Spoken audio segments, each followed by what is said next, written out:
Middle class trap में से बाहर निकलने के लिए, फाइनेंशियली फ्री होने के लिए, आज मैं आपके साथ एक ऐसी किताब शेयर करूँगा, जो मेरे हिसाब से कम 10 लाख रुपए उसकी कीमत होनी चाहिए या शायद उससे भी ज़्यादा। हम सब किसी न किसी तरीके से पैसा कमा लेते हैं और जैसे-जैसे हमारे पास पैसे आते हैं, चाहे थोड़े हों, चाहे ज़्यादा हों, हम बहुत जल्दी अपने पैसे को उड़ा भी देते हैं। शायद अभी आपको इसका एहसास नहीं होता होगा, क्योंकि आपके पास बहुत इनकम नहीं है। लेकिन जैसे ही आपके पास थोड़ी-सी भी इनकम आएगी, 20,000, 25,000, 30,000, 50,000, 1 लाख रुपए महीने, तो आप देखेंगे आपके खर्च उसी रेशियो में बढ़ जाएँगे। वो तो ठीक है, आप कमाएँगे तो खर्च करेंगे। लेकिन जैसे ही आपने अपना स्टार्टअप चालू किया, अपना एक बिज़नेस चालू किया, वो खर्च पता नहीं कैसे मल्टीप्लाई हो जाएगा और आपको एक गुस्सा भी आएगा, क्योंकि जब आप जॉब करते हैं, तो आपकी सारी कमाई की ज़िम्मेदारी, जो आपको सैलरी देता है, उस आदमी की है, आपके बॉस की है। लेकिन एक बार आप खुद का कोई वेंचर करते हैं, स्टार्टअप करते हैं, कोई बिज़नेस करते हैं, सब कुछ आपके सर पे आ जाता है। तो गुस्सा आती है कि कहाँ गया मेरा पैसा? तो मैं आज आपके साथ वो बुक शेयर करना चाहता हूँ, जो मेरे हिसाब से one of the most important book होनी चाहिए बिज़नेस की दुनिया में। इनफैक्ट ये सब्जेक्ट ही अपने आप में एक अलग डिपार्टमेंट के ज़रिए पढ़ाया जाना चाहिए। ये बुक का नाम मैं आपको अभी बताऊँगा। रेड कलर की बुक है और ये किसकी फ़ेवरेट बुक है पता है? एक भाई साहब हैं, उनका नाम है मिस्टर बिल गेट्स। वो कहते हैं, "these commandments for failure will teach you more about business success than a whole shelf of books." ये है दोस्तों बुक। इसका नाम है द 10 कमांडमेंट्स ऑफ फेलियर और इसको लिखा है डोनाल्ड आर की। ये बहुत रेयर बुक है ये। इसको मैंने करीब 6 साल 7 साल पहले खरीदा था, जब मेरा एक बहुत बड़ा लॉस हुआ था। मेरे पिताजी का एक वेंचर था, उन्होंने मेरे ऊपर भरोसा करके चालू किया था, लेकिन पूरा पैसा डूब गया और मैं कन्फ्यूज़्ड हो गया था कि आखिर ये पैसे गए कहाँ? मतलब ये बिज़नेस डूबा कैसे? तब मैंने ये किताब मँगाई थी, मैंने सर्च किया था, which are the commonest cause of failure of businesses, और तब मज़ा आ गया मुझे, क्योंकि अक्सर ऐसा होता है ना कि आप सक्सेस की खोज करते हैं, पैसे की खोज करते हैं, पैसा कहीं नहीं है। आपके आस-पास जो है वो फेलियर है और फेलियर की के रूप हमको पता नहीं है। जब वो आते हैं, तो बहुत सीक्रेटली आते हैं। तो आज की वीडियो में मैं चाहता हूँ इसमें से कुछ मैं आपसे शेयर करूँ। कुछ 2-4 पॉइंट 10 कमांडमेंट्स दिए गए हैं और हर एक कमांडमेंट के लिए उन्होंने बहुत डिटेल्ड एग्ज़ाम्पल्स दिए हैं। ऐसे एग्ज़ाम्पल्स जो शायद अगले 100 साल तक आप अगर खुद जीने की कोशिश करें तो आपको मिलेगा नहीं। लेकिन उसके पहले एक बड़ी इंपॉर्टेंट चीज़ मैं आपसे शेयर करना चाहता हूँ, ख़ास तौर से यंगर जनरेशन के साथ। अगर आप फाइनेंशियली फ्री होना चाहते हैं, तो उसके लिए 4 पिलर्स होते हैं। पैसे कमाने के लिए 4 पिलर्स होते हैं। मैं इसलिए आज ये बात कर रहा हूँ, क्योंकि आज मेरी मुलाकात हुई थी एक बहुत, बहुत अमीर आदमी से, लेकिन वो अपने बच्चे को जो समझाना चाहते थे, समझा नहीं पा रहे थे। वो बच्चा बोलता है, आखिर पढ़ के क्या फ़ायदा? पापा के पास पैसे तो हैं ही। और उसके पापा बोलते हैं कि पैसे का कोई हिसाब नहीं है, वो कभी भी ख़त्म हो जाते हैं। तो वो बच्चा भी कुछ मतलब पूरी तरह से गलत नहीं था, ना ही तो उसके पिताजी गलत थे। तो मैं चाहता हूँ आप ये 4 पिलर्स को पहचानें, अगर आप यंग हैं, और ये चारों पिलर ऐसे हैं जिसके ऊपर एक छत पड़ेगी, आपके फाइनेंशियल फ्रीडम की छत। इसको मैं चाहूँगा आप अच्छे से समझें, इसलिए मैंने कल एक छोटा-सा ब्लैक बोर्ड खरीदा है, ब्लैक स्लेट बोल सकते हैं आप। तो इसकी मदद से मैं आपको दिखाता हूँ। तो जैसे कोई घर बनता है दोस्तों, तो ये उस घर की छत हो गई और इसके नीचे 4 पिलर होते हैं। ऐसे ही आपकी फाइनेंशियल फ्रीडम की जो छत है, उसके ये 4 पिलर्स कौन-कौन से हैं?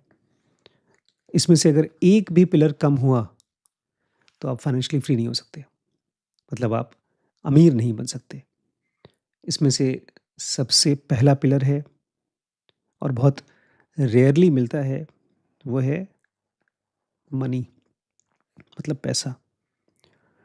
दूसरा पिलर है कॉन्टैक्ट्स, मतलब जिन-जिन लोगों को आप जानते हैं, आपके कॉन्टैक्ट्स, आपकी जान-पहचान। तीसरा पिलर है स्किल, आपके अंदर के हुनर। और चौथा पिलर है नॉलेज यानी कि आपका ज्ञान, आपके अंदर जानकारी। लेकिन इन चारों में भी अपने आप में कुछ बारीकियाँ हैं।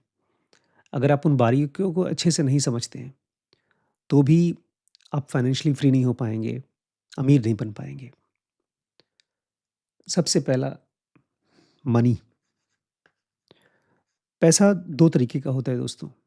एक तो मेहनत से कमाया हुआ, हार्ड अर्न्ड, जिसमें आप एकदम खून पसीने की कमाई लगाते हैं, जो जॉब से आता है।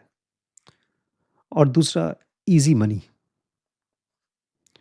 जो आप बैंक से लेते हैं या किसी से लोन लेते हैं। इसको बिज़नेस की दुनिया में अदर पीपल्स मनी भी कहा जाता है, मतलब दूसरों का पैसा।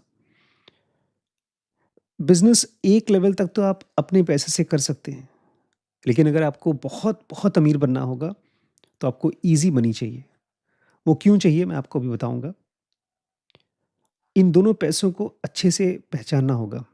इसमें से एक पैसा आपको अमीर बनाता है और एक पैसा आपको अमीर रखता है। मैं उसके बारे में बाद में बात करूँगा।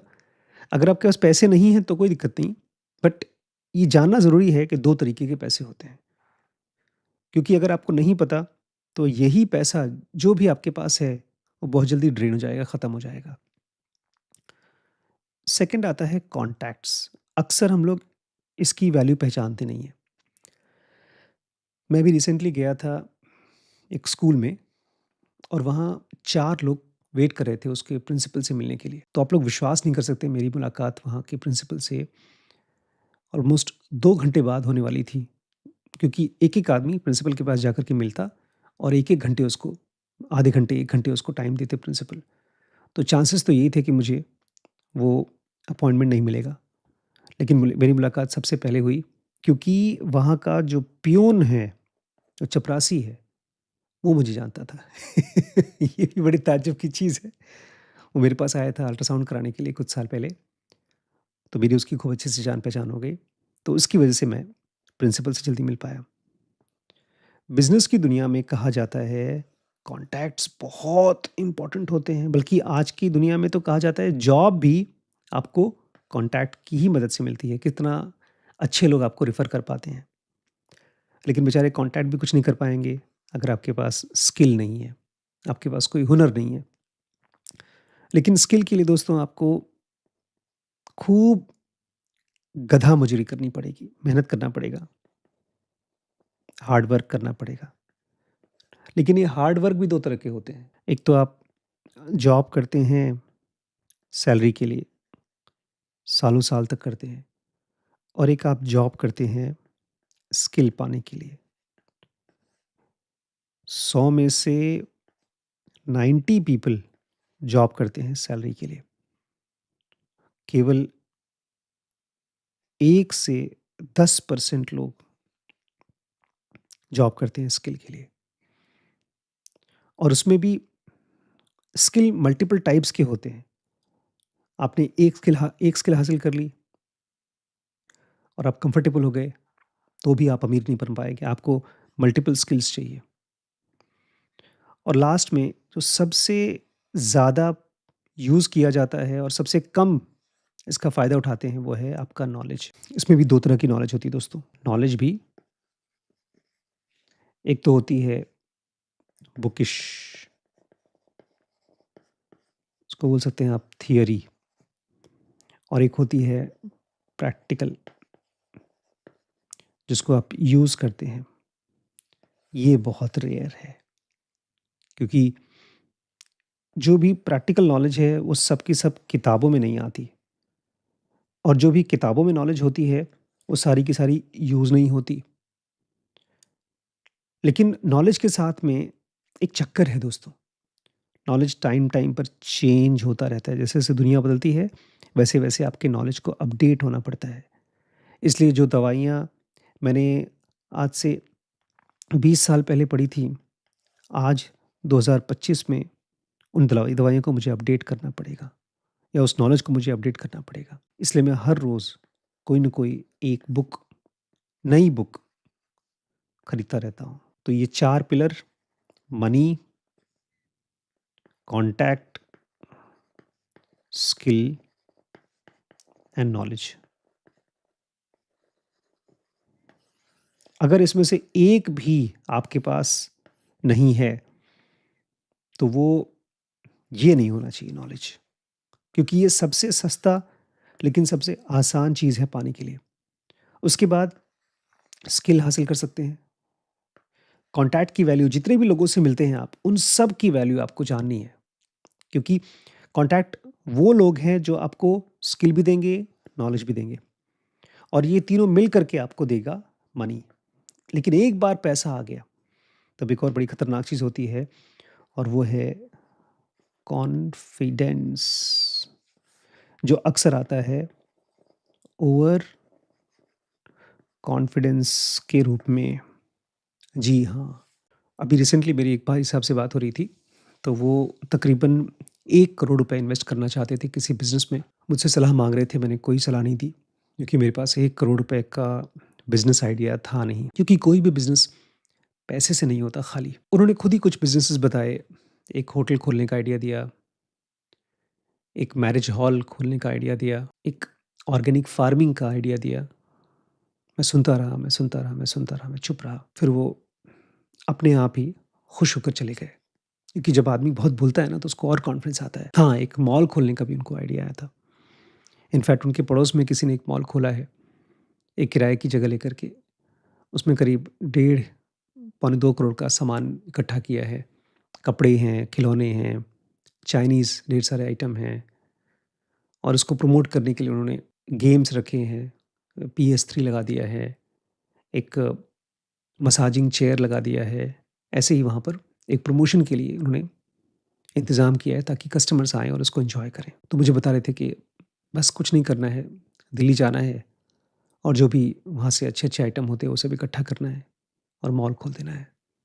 मैं सुनता रहा, मैं सुनता रहा, मैं चुप रहा। शाम को मेरी फिर से उनसे मुलाकात हुई, लेकिन इस बार हम लोग थोड़ा-सा एक शांत जगह इकट्ठे हुए थे, जहाँ पर वो भी थे, मैं भी था, और एक और बहुत बड़े बिज़नेसमैन थे। वो लखीमपुर के one of the richest man हैं। तो मैंने जानबूझ के उनसे यही सवाल पूछा, जो उनके साथ डिस्कशन हो रही थी, कि 1 करोड़ रुपए में कौन-सा बिज़नेस करना चाहिए? तो जो उन्होंने बताया ना दोस्तों, ये कमाल की चीज़ थी। ये तो केवल एक प्रैक्टिकल आदमी ही जान सकता है, जिसका अपना खुद का नाक रगड़ करके उसने काम किया हो और अमीर बना हो। उन्होंने बताया कि आशीष भाई, मतलब मैंने जानबूझ के अपना नाम दिया कि मान लीजिए मुझे 1 करोड़ रुपए किसी बिज़नेस में लगाना है, तो कौन-सा करूँ? बट मैं चाहता था कि वो भाई साहब भी सुने, जिन्होंने मुझे सुबह ये पूछा था। तो उन्होंने कहा कि देखो, 1 करोड़ रुपए लगाओ, चाहे 10 लाख रुपए लगाओ, चाहे 10 करोड़ रुपए लगाओ, किसी भी बिज़नेस में, तो वो ऐसा होना चाहिए जिसमें तुम्हें कुछ नॉलेज हो और तुम्हें कुछ स्किल हो। मैं चुपचाप था, और फिर फाइनली बोलते हैं कि जो भी तुम पैसा लगाओगे, वो पैसा एक एक साइकिल लेगा अपना। सबसे पहले वो घाटा देगा। वो एक बहुत कॉमनली वर्ड यूज़ करते हैं, कॉमनली यूज्ड वर्ड होता है रिटर्न ऑन इन्वेस्टमेंट, कि जब आप कोई पूँजी लगाते हैं, तो पैसा कितने दिन में वापस आता है। बोलते हैं ज़्यादातर लोग पैसा लगा कर के साल, 2 साल, 3 साल, 4 साल का टाइम रखते हैं, कि इतने टाइम में मेरा पैसा वापस आ जाएगा। लेकिन वो सबसे बड़ी चीज़ मिस कर जाते हैं, कि जितना भी पैसा लगाओगे, वो पैसा तुम्हारा उस बिज़नेस का कोचिंग फ़ीस है। ये मेरे लिए नई चीज़ थी, कि अगर हम कोई बिज़नेस चालू कर रहे हैं, तो उस बिज़नेस को करने के लिए जो भी पैसा हम लगा रहे हैं, वो एक कोचिंग फ़ीस है। तो वो भाई साहब और ध्यान से सुनने लगे, चुप हो गए। तब वो मुझसे पूछे, ये जो अमीर अंकल थे, "अब तुम बताओ कि किसी कोचिंग के लिए तुम कितना पैसा लगाओगे?" तो मैंने कहा, "अंकल 50,000, 1 लाख, 2 लाख।" बोलते हैं, "एग्ज़ैक्टली, अब तुम सही सोच रहे हो।" मैंने कहा, "मैं समझा नहीं।" बोलते हैं, "जब अब 50,000 रुपए का तुम एक ऐसा बिज़नेस में इन्वेस्ट करोगे, जहाँ पर तुम कुछ सीखोगे। मान लो तुमने मॉल खोल दिया या पेट्रोल पंप खोल दिया, हालाँकि उसके लिए बहुत पैसा चाहिए। लेकिन जब भी तुम कुछ भी पैसा कहीं लगाओगे, तो वो केवल तुम्हारी ट्रेनिंग होगी, तुम्हारा स्किल और तुम्हारी नॉलेज का इज़ाफ़ा होगा। शुरू के पीरियड में कम से कम 1000 दिन तक तुम्हें अपने आप से केवल यही पूछना है, कि तुमने क्या सीखा, क्या सीखा, क्या सीखा? और उस प्रोसेस में जितना तुम किफ़ायत से चल सको, उतना अच्छा।" वो भाई साहब बिल्कुल कुछ नहीं बोले, जो 1 करोड़ का मॉल खोलने की सोच रहे थे। वो चुप होकर के घर चले गए। अगले दिन मुझे फ़ोन किया और थैंक यू किया। बोलते हैं, "आशीष भाई, आपने जो सवाल पूछा था अंकल से, उसके लिए बहुत-बहुत thank you. By the way, मैं तो आपसे इस बुक के बारे में बात करने वाला था, 10 कमांडमेंट्स फॉर बिज़नेस। ये पूरी बुक मैंने कवर तो की है dkbrains.com में, फाइनेंशियल फ्रीडम के का जो हमारा कोर्स है, लेकिन इसमें कुछ चीज़ें हैं जो मैं आपको शेयर करना चाहता हूँ। ये बेसिकली बिज़नेस की फेलियर की कहानियाँ हैं कि कौन-कौन से तरीके से आप अपने बिज़नेस को ख़त्म कर सकते हैं। ये भाई साहब जो हैं, डोनाल्ड आर की, पहले थोड़ा-सा इनके बारे में सुन लीजिए। जब ये किताब लिखी जा रही थी उस समय ये 84 इयर्स के थे, 84 साल के, और ये chairman of the board of investments थे, एलन एंड कंपनी के, जो बहुत बड़ी कंपनी है। लेकिन इनका सबसे प्राइम पीरियड गया है कोको कोला में। उस समय ये सीओओ थे, चीफ ऑपरेटिंग ऑफिसर, और डायरेक्टर थे कोको कोला कंपनी के। कितने साल के लिए? 81 से 12 साल के लिए। उसके बाद 2004 में फिर से इनको रीइलेक्ट किया गया कंपनी के लिए। भाई साहब, ये बोर्ड ऑफ डायरेक्टर्स रहे हैं बर्कशायर हैथवे के, जो वॉरेन बफेट की कंपनी है, दुनिया का रिचेस्ट मैन, मैकडॉनल्ड्स के, द वॉशिंगटन पोस्ट कंपनी के, होम डेपॉन, जेएच हाइंस जो सॉस की कंपनी है, और यूनिवर्सिटी ऑफ नॉत्र दाम। तो कमाल के आदमी हैं। इसमें जो सबसे पहला पॉइंट है वो आप सुन लीजिए, लेकिन उसको थोड़ा सा समझदारी से सुनिएगा कि अगर आप अपने बिजनेस को ख़त्म करना चाहते हैं तो उसका सबसे आसान तरीका है, सबसे पहला तरीका है क्विट टेकिंग रिस्क्स, कि आप रिस्क लेना बंद करिए। अब रिस्क किस चीज़ का लेंगे आप? जो पैसा है उसका, जो आपके पास नाम है उसका। क्योंकि जब भी हम कोई भी काम करते हैं समाज में, तो ये 2 तरीके के मेजर रिस्क्स होते हैं, मनी एंड नेम। और अक्सर हम पैसे का रिस्क तो लेने को तैयार होते हैं, लेकिन नाम का रिस्क नहीं ले सकते। ये मेरे साथ हुआ था जब मैंने यूट्यूब चैनल चालू किया था और मैंने स्कूल्स में जाकर के पढ़ाना शुरू किया बच्चों को ज़ेनोगा। तो उस समय मैंने अपने आस-पास के डॉक्टर्स को बताया कि मैं एक ज़ेनोगी हूँ, एक स्पिरिचुअल काउंसलर हूँ। अगर किसी को इस सर्विस की ज़रूरत है तो आप प्लीज़ मुझे कॉन्टैक्ट करिएगा। और मेरे साथ वही हुआ, रिस्क हो गया, मेरी बदनामी हो गई। आज भी यूट्यूब पे कुछ लोग हैं ऐसे कमेंट करते हैं, डॉक्टर साहब को कुछ आता-जाता नहीं है, मेडिकल का काम नहीं आता, वगैरह-वगैरह। इसलिए ये यूट्यूब चला रहे हैं, यूट्यूब का काम कर रहे हैं। तो ये है नाम का रिस्क। जब भी आप कुछ काम करेंगे, तो कुछ लोग आपको बदनाम करेंगे, आपकी बुराई करेंगे। ये बहुत बड़ा रिस्क है, क्योंकि ज़्यादातर लोग इस बदनामी के रिस्क की वजह से ही, जो नहीं लेना चाहते हैं, लोग बड़ा बिज़नेस करने की कोशिश करते हैं। हम पेट्रोल पंप खोलेंगे या कोई होटल खोलेंगे या कोई ऐसा काम करेंगे जो कम से कम नाम मिले हमको। उनको इससे फ़र्क नहीं पड़ता है कि वो पैसा कितने दिन में वापस आएगा, या उनको इससे भी फ़र्क नहीं पड़ता है कि वो पैसे से, मतलब उस पैसे को लगा कर के क्या-क्या सीखेंगे। बट वो नाम का रिस्क, जो एक हँसी होगी समाज में, हम किसी काम को करेंगे तो फ़ेल भी हो सकते हैं, फ़ेल होंगे तो हँसेंगे लोग। और बहुत से ऐसे काम होते हैं जो करते हैं, जब हम करते हैं तो लोग वैसे ही हँसते हैं। तो ये एक तरीका है अपने आप को फ़ेल करने का। मल्टीपल तरीके हैं, अब मैं धीरे-धीरे करके सब आपके साथ शेयर करूँगा। बट आज मैं आपसे यही शेयर करना चाहता हूँ कि अगर एक सवाल पूछना है आपको अमीर बनने के लिए, तो आप ये पूछिए कि इन चारों पिलर्स को मैं कैसे बड़ा कर रहा हूँ, मजबूत कर रहा हूँ। Money, contact, skill and knowledge. Knowledge तो हम शेयर कर सकते हैं आपके साथ dkbrains.com पे, और सेलिंग की स्किल भी आ जाएगी। अगर आप हमारे साथ जुड़ कर के काम करते हैं, तो हमारे कोर्सेज़ को आप सेल कर सकते हैं, तो वो भी हम आपके साथ शेयर कर सकते हैं। कॉन्टैक्ट्स का भी एक तरीका है बढ़ाने का। जब हमारे साथ आप इन्वॉल्व होंगे इन कोर्सेज़ में, तो मैं आपको शेयर करूँगा। लेकिन शुरुआत का जो मनी है, वो आपको खुद ही खोजना पड़ेगा कि कैसे आप उसका इंतज़ाम करेंगे। कुछ आइडियाज़ हैं जो मैं शेयर करूँगा आपके साथ कोर्सेज़ में, बट ये चारों पिलर्स को आपको मजबूत करना होगा। और साथ ही साथ आपको एक क्वेश्चन पूछना होगा जो ये बुक कह रही है।